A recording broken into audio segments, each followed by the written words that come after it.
How much does it actually cost to sell your London, Ontario home? Hey, it's Ryan Hodge, broker owner here at the Realty firm. Sandra, Tavares, and I have been selling real estate in London for nearly 20 years.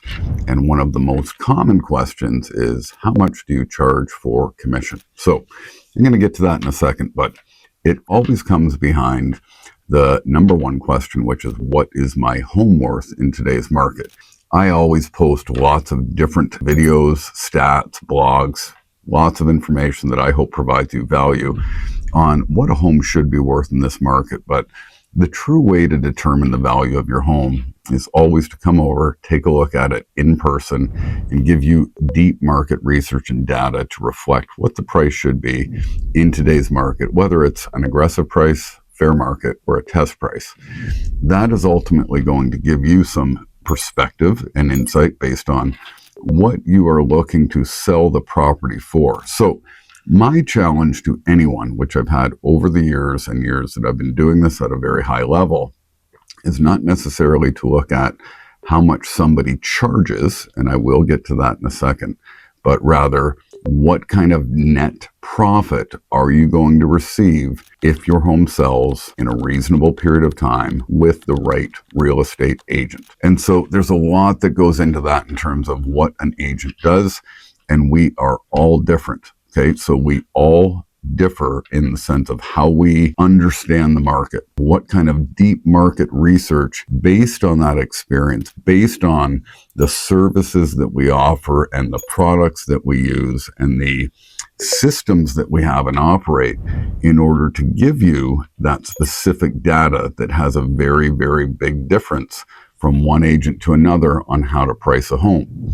Inside of that, we're all very, very different in the sense of how we market properties. Now, what you'll see is most agents, they're going to put a sign on the lawn like you always see. They may hire a video company or a photography company to come over and shoot the house. I think that there's different qualities of companies that, each agent uses. I would say if somebody's just shooting your home with a phone, that's a red flag right away. You want to have a media company that comes. Some of us are going to use media companies that do virtual tours, professional floor plans, making sure that you can have possibly a drone for the video and a real good exposure. And of course, what systems are going to get it on. Now, when I talk about marketing, there's a lot of differences in the way that actually we look at marketing. And the big one is proactive versus reactive. Okay, reactive is doing some of those basic things that you see and waiting for the market. Okay, waiting for the market to absorb your property based on that very basic level of marketing that most agents do. Unique agents and proactive agents are going to make sure that they're not only marketing it inside of the system that takes it onto realtor.ca and the public MLS, but they're actually being salespeople. They are going out and they're reaching out to more of the productive agents that may carry buyers for your area. They are putting it onto different websites and platforms because we know that 99% of all homeowners start their home search online. That's a fact.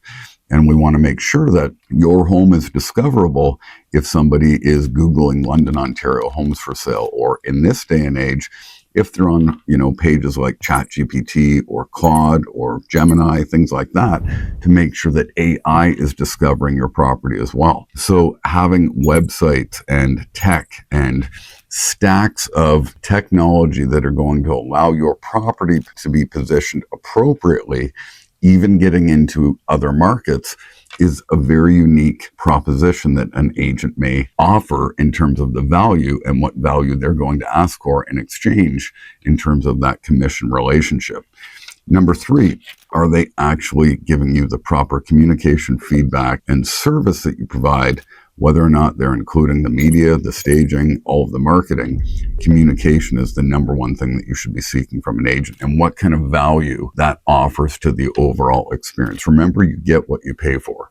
But to the question about how much do you charge, number 1, real estate agents in Ontario can determine what they charge from an individual to individual basis. So if you hear somebody that says, every agent charges X amount of dollars, that is false. Okay.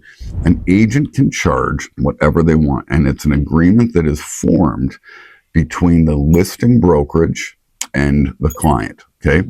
They get to determine together what is a reasonable fee for the services provided, and the agent only gets paid if the property actually sells. Now, more often than not, and to receive maximum value and wanting to put it on the multiple listing service, typically you're going to be having a payment that the listing brokerage and you determine gets paid to a cooperating agent. So an agent from another brokerage, or perhaps it's a designated agent inside of the same brokerage but working with a different buyer, that if they bring a buyer into the property, which 99.9% of the time I'm going to say happens, if that buyer purchases the property, then out of that total listing brokerage commission, there's going to be a fee allocated. Sometimes it's 50% of that fee, sometimes it's a little bit less, sometimes it's a little bit more, for that agent who actually sells your property to their buyer.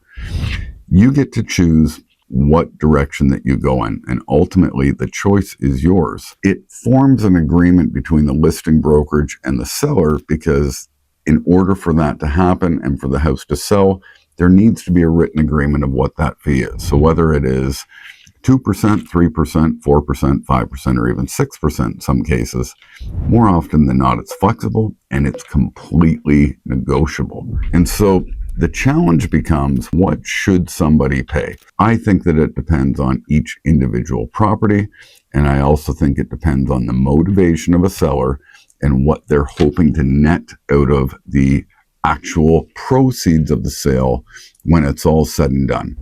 So there are many people that will offer a rate likely less than mine and many of the other agents in the market. There are for sale by owner services. There are do-it-yourself type of services with the assistance of, some form of a brokerage model. Ultimately, there's a vast array of options, and there always have been. The choice becomes yours in terms of what it is that you feel that it is worth to you, in terms of what you're going to pay a licensed realtor based on the value that they're offering, based on the marketing strategy, the plan, the experience, the tactics, the systems, the technology, anything and everything that they're offering to do in order to sell your property. And the question that I always have is, would you pay more commission if it means that you are going to net more in terms of the proceeds of your sale when everything is said and done? Because you can certainly find somebody that is going to list your house, maybe sell it, but they will list it less than I will. And at the end of the day, I would challenge them to say, are you going to net as much when it's all said and done? And I know that there are people that will charge more than me as well. And do I necessarily think that they're going to provide a different value or service, or, certainly not the technology that we offer inside of our marketing plan?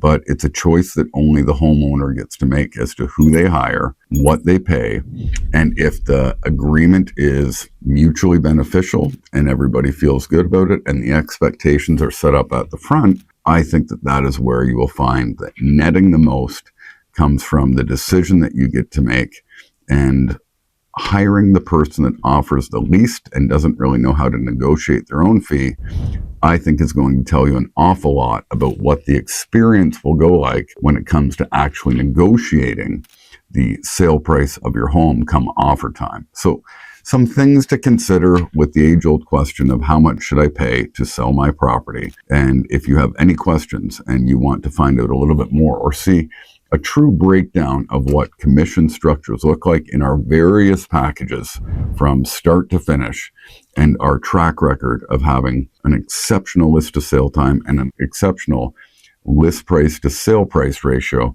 you feel free to reach out. You can always get us at www.ryanandsandra.ca, or you can give us a call at 519-601-1160. Here to support you before, during, and after the sale. If you enjoy this content, be sure to like and subscribe, and I look forward to hearing from you real soon.